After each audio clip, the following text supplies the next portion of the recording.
Quick note that all my issues with team battle have been fixed and it is now quite decent. Now to dungeons. There are 3 dungeons in Age of Conquest: the Old City, the Encounter, and Viligant's Keep. The tutorial is technically one, but I'm not counting it. I'll be ranking them from worst to best based on how fun it is, how great the scenery is, and the story, but mostly just how much I like it. The worst dungeon in Age of Conquest is Viligant's Keep.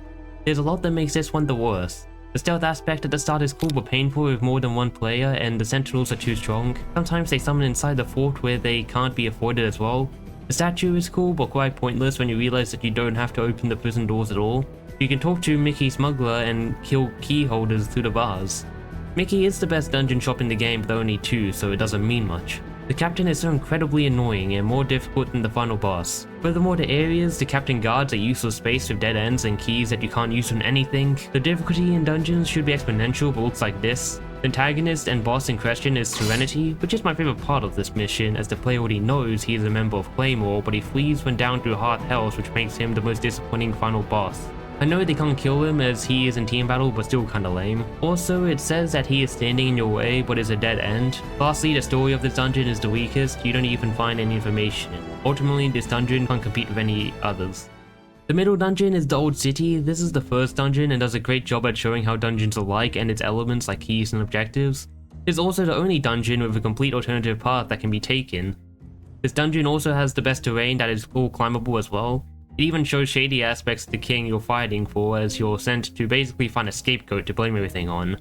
The main issue is that the antagonist is just some random guy that the player has never met before. This mission has the least appealing structures and has the very basic enemies. The final boss only does regular attacks and most of the enemies have nothing to do with the major factions.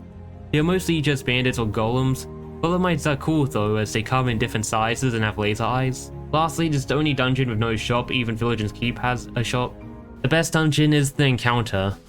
Enemies in this dungeon are the most unique. They are the best environmental obstacles and the nicest furnished rooms. The dungeon has cool alternative rooms where you can fight kidnapped monsters. Also, it is the only dungeon that allows you to get NPC ally, which also happens to be my favorite NPC. This dungeon also has the most NPCs with dialogue with 5, while the other dungeons both only have 2. The best part of the dungeon is the antagonist, the Firebane Wizard, also known as the King's Advisor, which just like Serenity, the player has met before. He directly invites you to his island, so he is the only antagonist who prepared for you. He throws various obstacles and goons at you and teleports away once you get too close to prepare the next obstacles and goons. He keeps with cheating as you triumph through his lair.